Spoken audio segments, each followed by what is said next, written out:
23 मार्च 1931 को शाम को 7:30 बजे अंग्रेजों ने चुपके से शहीद आजम भगत सिंह जी को फांसी दे दी थी। और तो और अंग्रेज डरते थे कि अगर भगत सिंह जी का शरीर लाश भारतवासियों के बीच में जाएगी तो भारतवासी उससे भी आंदोलित हो जाएंगे। अंग्रेजों को लगता था कि हमने 23 मार्च 1931 में शहीद भगत सिंह को हिंदुस्तान से खत्म कर दिया है। अंग्रेजों को लगा कि हमने हिंदुस्तान के स्वाभिमान को खत्म कर दिया है। पर आज ये 12 जुलाई मानपुर की पावन धरा, दादा गांधी की नगरी गांव, ये बता रहा है पूरी दुनिया को, उस जालिम हुकूमत को, उन अंग्रेजों को कि हमारा भगत सिंह तब भी जिंदा था, आज भी जिंदा है और हमेशा हमारे दिलों में जिंदा रहेगा। मैं देवेंद्र रावत मेरे भाई का बहुत बहुत धन्यवाद करूंगा। देवी सिंह सरपंच को बहुत बहुत साधुवाद देता हूं आज इस इंकलाब की शुरुआत के लिए। देखिए, दादा कान्हा ने और भगत सिंह परिवार, यानी ये ब्रजभूमि, ये मानपुर, ये रावतपाल जिस परंपरा को जीता है, उसी परंपरा, उसी संस्कार को शहीद भगत सिंह परिवार भी जीता है।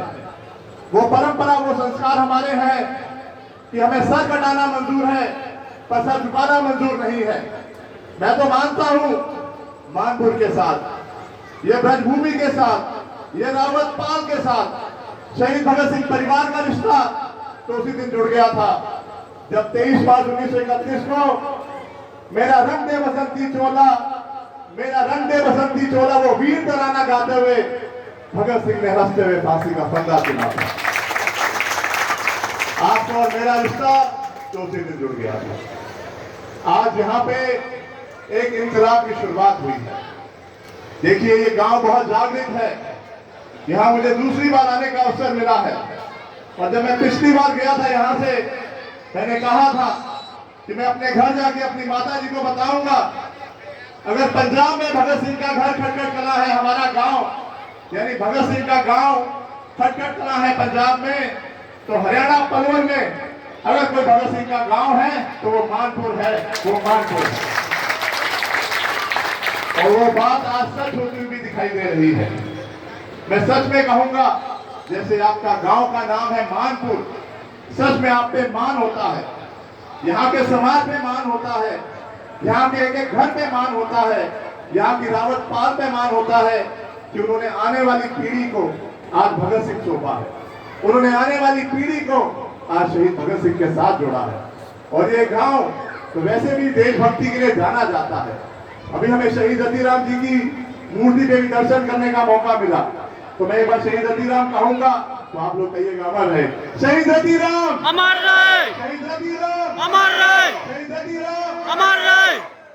और देखिए, धर्म पूजने को ये गांव सबसे आगे रहता है। इसी का उदाहरण है ब्रह्मलीन पूजनीय संत श्री राजेश्वर जी की मूर्ति की भी आज यहाँ स्थापना की गई है। और धर्म एक ऐसी चीज होती है जो हमें सही और गलत का चुनाव करना सिखाती है। आज हम देख रहे हैं, जैसे मैंने कहा कि आज बच्चों को यहाँ पे भगत सिंह सौंपा गया है। हर हमारा फर्ज बनता है कि हम आने वाली पीढ़ी को अपनी वसीयत में, अपनी विरासत के अंदर सिर्फ जमीन जायदाद ना देके जाए, बड़े बड़े खेत खलियान घर ना देके जाए। हमारी ये शहीद भी हमारी इस रीढ़ का हिस्सा है, विरासत का हिस्सा है। जैसे मैंने शुरू में कहा, अगर भारत को स्वाभिमान जिंदा रखना है तो हमें भगत सिंह को जिंदा रखना होगा। लिख रहा हूं अंजाम जिसका कल आगाज आएगा, लिख रहा हूं अंजाम जिसका कल आगाज आएगा, मेरा खून का कतरा कतरा इनकलाब लाएगा। जिंदाबाद, जिंदाबाद। वही इनकलाब 23 मार्च 1931 को भगत सिंह ने फांसी का फंदा चूम के दिया, जिसके बाद घर घर में भगत सिंह बनना शुरू हो गए और हम लोग आजाद हो गए। उसी तरह आज भी हमारे सामने चुनौतियां खड़ी है। आज चुनौती है कि समाज स्वार्थी होता जा रहा है। आज चुनौती है हमारे समाज के अंदर भाईचारा खराब किया जा रहा है। कभी हमें धर्म के नाम पे, जाति के नाम पे लड़ाया जा रहा है। अगर एक हिंदुस्तानी दूसरे हिंदुस्तानी से लड़ेगा तो विदेशी ताकतों से कौन लड़ेगा जो हमारे देश का नुकसान करना चाहते हैं। तो ये भगत सिंह को जीना, यह जिंदा रखना बहुत आवश्यक है। आज यहाँ सारे मेरे आप आदरणीय बैठे हैं, मैं आपको बहुत संक्षेप में भगत सिंह जी का परिचय देता हूँ, क्योंकि जैसे मैंने कहा आपकी और मेरी परंपरा एक है। आप भी उसी संस्कृति को जीते हैं जिसको दादा कान्हा ने आपके अंदर सृजन किया है, और दादा कान्हा के मैं कहूंगा सच्चे वारिस बनके आज आप लोग खड़े भी हुए हैं, क्योंकि आपने भगत सिंह को यहाँ जिंदा किया है। दादा कान्हा ने भी हमें सर उठा के जीना सिखाया था, और भगत सिंह ने भी आजाद और सर ना झुकाने की हमें प्रेरणा दी है। तो आने वाली पीढ़ी के साथ ये नाता जोड़ना बहुत जरूरी होता है।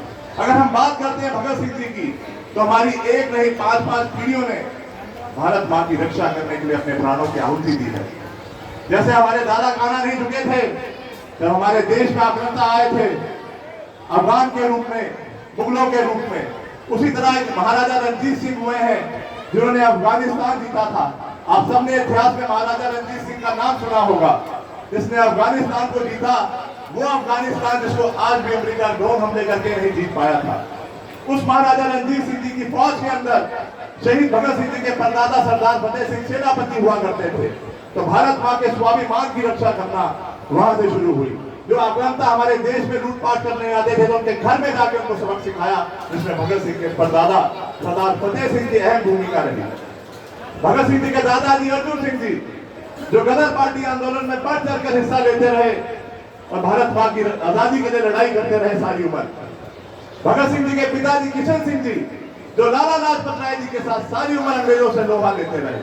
भगत सिंह जी के चाचा जी सलवंत सिंह जी मात्र 23 साल की आयु में उनकी भी जेल के अंदर शहादत हो गई थी, क्योंकि अंग्रेजों के जुल्मों के खिलाफ अखबारों में लिखा करते थे और अंग्रेजों ने उन्हें रोकने की कोशिश करी। इतनी यातनाएं दी कि उनको कोलू के बैल की तरह काम कराया गया जेलों के अंदर, जहां पे उनकी शहीदी होगी मात्र 23 साल की आयु में। आप मेरे सर पे पगड़ी देख रहे हैं, और पगड़ी का क्या महत्व है आप सबसे बेहतर कौन जानता होगा। रावतपाल से, मानपुर से या गांव का आदमी से अच्छा कौन जानता होगा।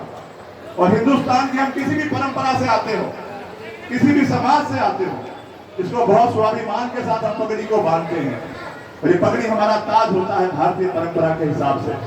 पर एक समय ऐसा आ गया था, अंग्रेजों ने ऐसा कर भारतीय किसानों के ऊपर लगा दिया था कि गन्ना खेती अगर करेंगे तो 7 गुना कर देना पड़ेगा, या किसी किसान का अगर कोई बेटा मारा जाता है तो उसकी जमीन को अंग्रेज अपने अधीन कर लेंगे।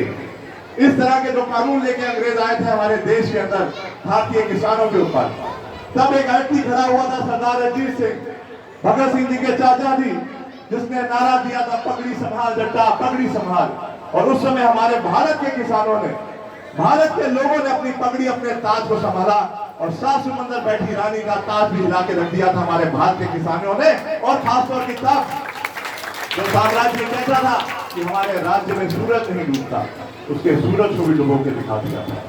23 मार्च को एक भगत सिंह पंजाब माता विद्यावती मेरी परदादी यानी भगत सिंह जी की माता जी ने खोया था, और आज मैं मानता हूं ये 12 जुलाई 2026 मानपुर ब्रिज की भूमि, ये रावतपाल, उस मां ने उस दिन एक भगत सिंह खोया था, पर आज आप सबके रूप में उसने हजारों भगत सिंह दोबारा पाए हैं, जो आप लोगों के रूप में यहाँ खड़े हैं।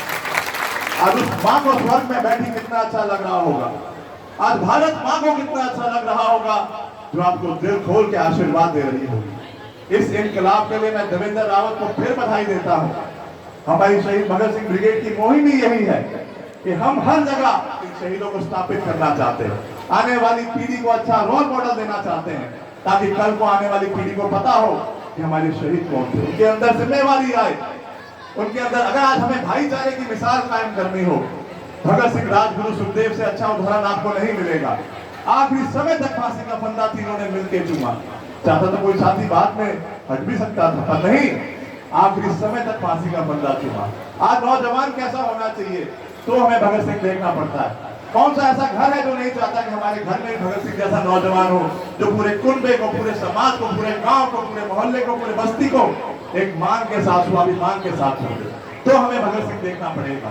हमारे युवा नशों से दूर रहे तो हमें भगत सिंह देखना होगा। आज हमने इंकलाब का वो जो नारा बुलंद किया है, आज हमें इंकलाब लाना है नशे के खिलाफ। हमें इंकलाब लाना है जो हमारा भाईचारा खराब करते हैं उनके खिलाफ, जो हमें बांटते हैं किसी धर्म के नाम पे, किसी जाति के नाम पे। तो ये शहीदों को स्थापित करना बहुत जरूरी है। आने वाली पीढ़ी का चरित्र बचाना है, तो ये बहुत जरूरी है। मैं तो कहूँगा ये बहुत उपराला सिकंदर जी के परिवार में मेरे सामने बैठे, मैं तो कई बार बात भी करता रहता हूँ। आपकी जो बातें हैं, आपने मुझे कई बार कहा कि आप गाँव आके देखो, आपको कई सारे भगत सिंह मिलेंगे और वो सच भी होता है। मैं दूसरी बात ये एक अच्छा अनुभव लेके जा रहा हूँ। सच में मानपुर के घर घर में मैं मानता हूँ भगत सिंह बसता है, जो देश से प्यार करता है। मैं मानता हूँ, हम कहते हैं ना मेरा परिवार भगत सिंह परिवार, हमारी मुहिम भी है। भगत सिंह का परिवार कौन सा जो देश से प्यार करेगा? भगत सिंह का परिवार कौन सा जो भाईचारा कायम करेगा? भगत सिंह का परिवार कौन सा जो अपने गांव, अपने कुंबे, अपने समाज को गर्व महसूस कराएगा? वो है भगत सिंह का परिवार। ये कहने को तो बहुत साधारण बात लगती है, पर आज ये चीजों का पतन होता जा रहा है। मैं उम्मीद करता हूँ जैसे दादा कान्हा ने, ये ब्रजभूमि ने, ये तो और तो साथ में भगवान श्री कृष्ण की भी जन्म भूमि है जिन्होंने स्थापना करी थी, उसी की ये ब्रजभूमि का हिस्सा है मानपुर भी। और दादा कान्हा ने भी उसको अनुसरण करके उसको जी के हम सबको दिखाया। तो मैं मानता हूँ जिस शोषण के खिलाफ जो नशा हमारे देश में फैलता जा रहा है, उस इनकलाब की शुरुआत मैं मानता हूँ आज रावत पाल ने, आज मानपुर गांव ने और आप सबने कर दी है। आप जगह जगह इन भगत सिंह शहीदों के चित्र लगाए। आज अगर हम यहाँ किसी बच्चे को शहीद राम प्रसाद बिस्मिल का फोटो दिखाएंगे तो शायद नहीं पहचान पाएगा। 19 साल के करतार सिंह सराबा का फोटो दिखाएंगे तो शायद नहीं पहचान पाएगा। पर मैं कहूंगा ये एक बहुत बड़ा दुर्भाग्य होगा कि अगर ये बच्चे इन शहीदों को ना जान सके। कोई मदन लाल ढींगरा को शायद ना पहचान पाएगा आज यहाँ फोटो दिखाई जाएंगे बच्चों को। तो इसमें कहीं ना कहीं कमी हमारी रह जाएगी कि हम इस आने वाली पीढ़ी का शहीदों के साथ अगर नाता ना जोड़ पाए। तो इसी अभियान में, इसी मुहिम में मैं उम्मीद और आशा करता हूँ, जैसे मैंने कहा ये इनकलाब शुरू